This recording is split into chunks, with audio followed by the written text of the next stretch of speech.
നടൻ കുട്ടിക്കൽ ജയചന്ദ്രൻ സമൂഹ മാധ്യമങ്ങളിൽ പങ്കുവച്ച കുറിപ്പ് ശ്രദ്ധേയമാകുന്നു. ഒരു സിനിമയിലെങ്കിലും ഈ ജന്മം അഭിനയിക്കണമെന്ന അതിയായ ആഗ്രഹം കൊണ്ട് മാത്രമാണ് ഇന്നിവിടെ വരെ എത്താൻ സാധിച്ചതെന്ന് ജയചന്ദ്രൻ പറയുന്നു. ആരും അറച്ചുപോകുന്ന മാരകമായ ആരോപണമേൽപ്പിച്ചിട്ടും ഒരു വലിയ വിഭാഗം ആളുകൾ തന്നിൽ അർപ്പിച്ച വിശ്വാസമാണ് ഇപ്പോൾ ഈ കുറിപ്പെഴുതാൻ കാരണമെന്നും നടൻ പറഞ്ഞു. നിങ്ങളോട് പങ്കുവയ്ക്കാത്ത ഒരു കാര്യവും എനിക്കില്ല. നിങ്ങളുടെ വിശ്വാസ്യത കളയുന്ന ഒരു കാര്യവും ചെയ്തിട്ടുമില്ല. ഒരൊറ്റ സിനിമയിലെങ്കിലും ഈ ജന്മം അഭിനയിക്കണം എന്ന കുഞ്ഞുനാളിലെയുള്ള മോഹതീഷ്ണത ഒന്ന് മാത്രമാണ് എന്നെ അവിടെ എത്തിച്ചത്. ഒരു അസന്മാർഗികതയിലൂടെയും പോകാൻ ഇടവരുത്താതെ പ്രകൃതി വഴികാട്ടി. അവിടെ എത്തിയിട്ട് എന്തൊക്കെ നേരിട്ടെന്നറിയാമോ? സഹപ്രവർത്തകർ ഞെളിപിരികൊണ്ട് എന്തൊക്കെയോ ചെയ്യുന്നു. നാട്ടുകാരിലും കൂട്ടുകാരിലും ചിലർ ഇരിക്കപ്പുറതിയില്ലാതെ കീഴ്മേൽ മറിയുന്നു. ഇപ്പോൾ ഭാര്യയൊഴിച്ച് കുറെ വീട്ടുകാരും. കൂടെ ഒരുവൻ നന്നാവുന്നതിൽ ഇത്രയധികം വയറുനോവുണ്ടാകുന്ന മറ്റൊരു ജീവിയില്ല. എന്നിട്ടും ഈ അസൂയാമേധ്യങ്ങളുടെ ഇടയിലൂടെ ദൃശ്യം, ചാന്തുപൊട്ട്, ഇത്തരം അസാധ്യമായ വിജയങ്ങൾ ഉൾപ്പെടെ 30ഓളം സിനിമകളിൽ പങ്കാവാൻ കഴിഞ്ഞതിൽ അത്ഭുതം തോന്നുന്നു. അതിലെല്ലാം സഹകരിപ്പിച്ചവരെ മരണം വരെ സ്മരിക്കും, ദ്രോഹിച്ചവരെയും. ഇതെല്ലാം എഴുതാൻ കാരണം ആരും മറച്ചു പോകുന്ന മാരകമായ ആരോപണമേൽപ്പിച്ചിട്ടും നിങ്ങളിൽ ഒരു വലിയ വിഭാഗം മെസ്സേജിലൂടെയും കമന്റിലൂടെയും എന്നിലുള്ള വിശ്വാസം അറിയിക്കുന്നത് കൊണ്ടാണ്.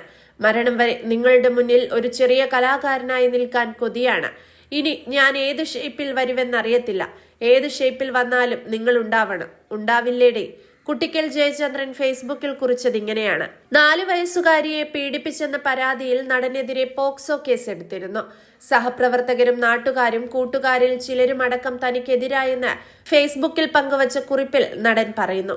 അടുത്ത ബന്ധുവിന്റെ 4 വയസ്സുള്ള മകളെ പീഡിപ്പിച്ചെന്ന ഗുരുതരമായ ആരോപണമുയർന്നതിനെ തുടർന്ന് നിയമ നടപടികൾ നേരിടുകയാണ് നടൻ. കേസിൽ നേരത്തെ ജയചന്ദ്രന്റെ അറസ്റ്റ് സുപ്രീം കോടതി തടഞ്ഞിരുന്നു. മുൻകൂർ ജാമ്യ ഹർജി തീർപ്പാക്കുന്നതുവരെ അറസ്റ്റ് പാടില്ലെന്ന് നിർദ്ദേശിച്ച് സുപ്രീം കോടതി സംസ്ഥാന സർക്കാരിന് നോട്ടീസ് അയച്ചിരുന്നു. അന്വേഷണവുമായി സഹകരിക്കാമെന്നും നടൻ കോടതിയെ അറിയിച്ചിരുന്നു. നടന്റെ വാദം അംഗീകരിച്ചാണ് സുപ്രീം കോടതി ജസ്റ്റിസ് BV നാഗരത്ന അധ്യക്ഷനായ ബെഞ്ച് അറസ്റ്റ് തടഞ്ഞുകൊണ്ട് ഉത്തരവിട്ടത്. പോക്സോ കേസ് നിയമം ദുരുപയോഗം ചെയ്തുള്ള കേസാണിതെന്നാണ് നടന്റെ അഭിഭാഷകരായ R ബസന്ത്, A കാർത്തിക് എന്നിവർ വാദിച്ചത്. നേരത്തെ ഹൈക്കോടതിയിൽ നടൻ മുൻകൂർ ജാമ്യാപേക്ഷ നൽകിയിരുന്നെങ്കിലും അത് തള്ളിയിരുന്നു. ഗുരുതരമായ കേസാണിതെന്നും ജാമ്യം നൽകരുതെന്നുമുള്ള സർക്കാർ വാദം അംഗീകരിച്ചായിരുന്നു ഹൈക്കോടതി ജാമ്യ ഹർജി തള്ളിയത്. തുടർന്നാണ് നടൻ സുപ്രീം കോടതിയെ സമീപിച്ചത്. കഴിഞ്ഞ വർഷം ജൂണിലാണ് കേസ് രജിസ്റ്റർ ചെയ്തത്. എന്നാൽ നടനെ പോലീസ് അറസ്റ്റ് ചെയ്തിരുന്നില്ല. 4 വയസ്സുകാരിയെ പീഡിപ്പിച്ചുവെന്ന പരാതിയിലാണ് നടനെതിരെ പോലീസ് കേസെടുത്തത്. കേസിൽ കുട്ടിയിൽ നിന്ന് പോലീസ് 3 തവണ മൊഴിയെടുത്തിരുന്നു. കഴിഞ്ഞ ജൂൺ 8-നാണ് നഗരപരിധിയിലെ ഒരു വീട്ടിൽ വെച്ച് കുട്ടിക്കൽ ജയചന്ദ്രൻ 4 വയസ്സുകാരിയെ ഉപദ്രവിച്ചെന്ന പരാതിയിൽ പോലീസ് പോക്സോ കേസെടുത്തത്.